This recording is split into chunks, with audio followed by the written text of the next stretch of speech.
One of the best ways to locate further helpful, relevant material for any kind of history project is to start with a piece that you've already found and found to be helpful.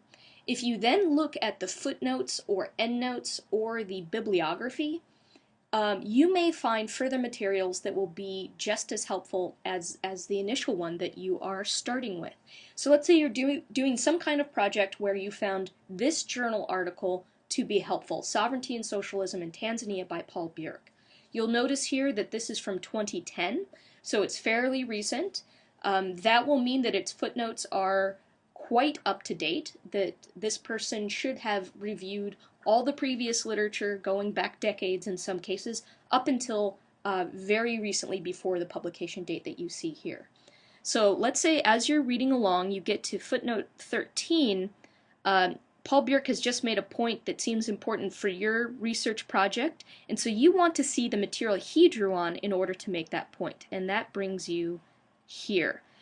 This is why it is critical that you are able to recognize the type of material indicated by a citation, because we have different methods for locating and gaining access to materials based on their type. If it's a journal article versus an academic book, there are different ways you gain access to them. So you need to know what this citation tells you. Now if you look at this, the first thing is the author, Bethwell Ogot.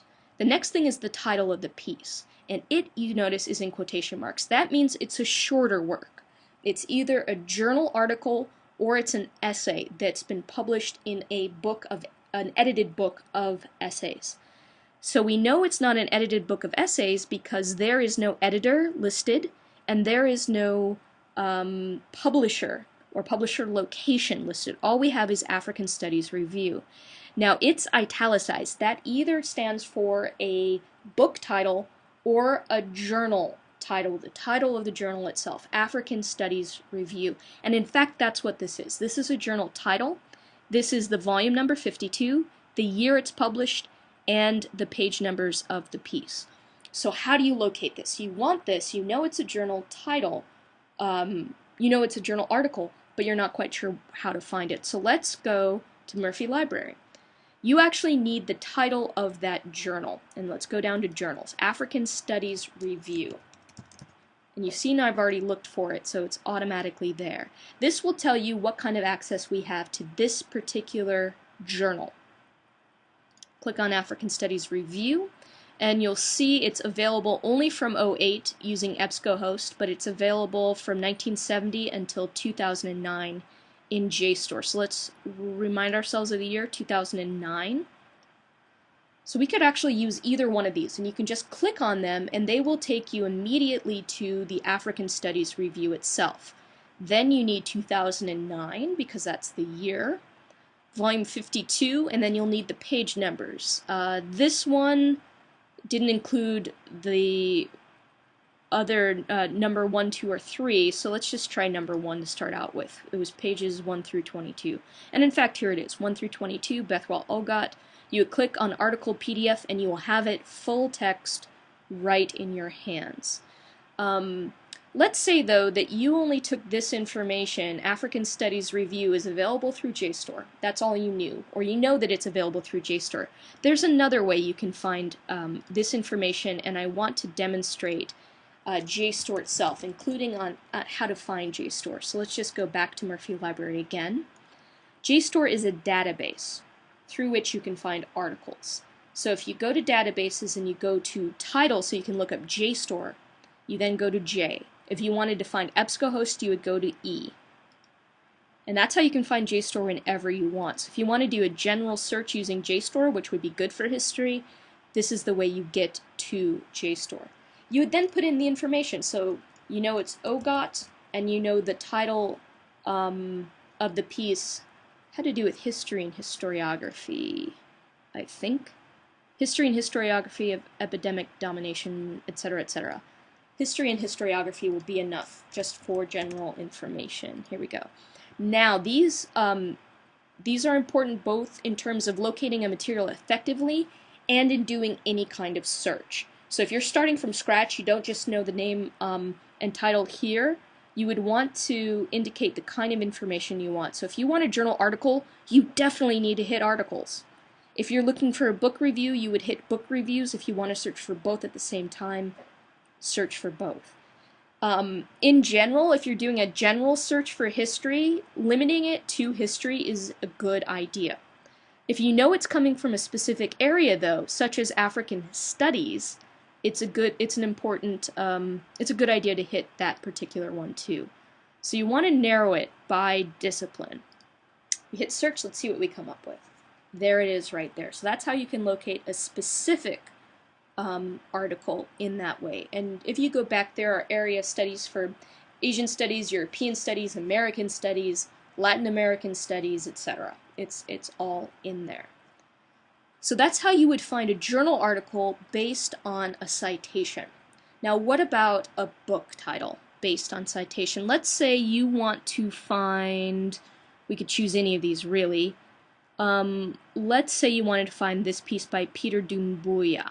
Now you know that this is a book because the title is italicized and there is publication information, publisher information. So that's location, and oftentimes it'll include the name of the publisher itself. So it'd be New York, and then it'd say New York University Press, so you'd even have the press name.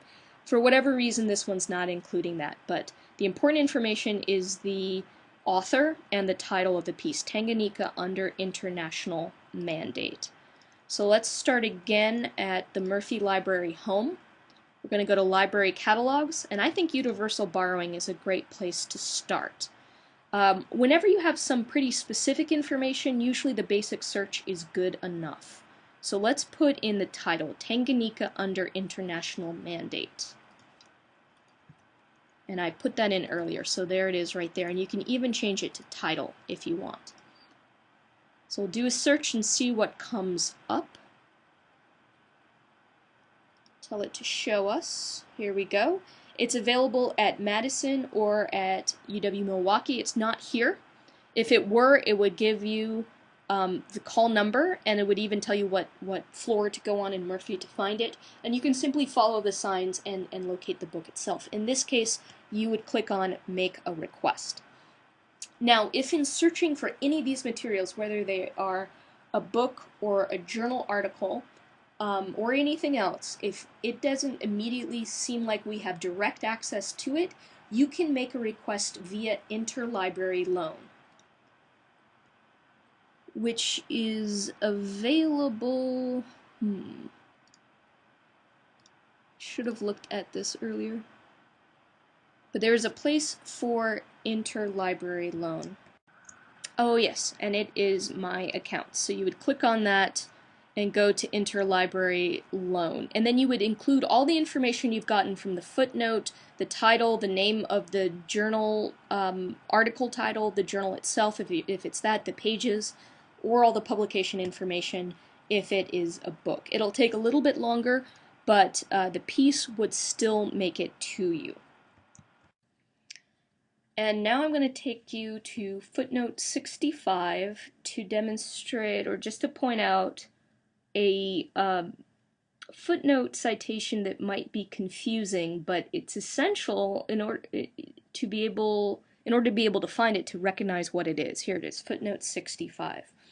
It's a Shivji, and then the title is in quotation marks, so that suggests it's a shorter piece.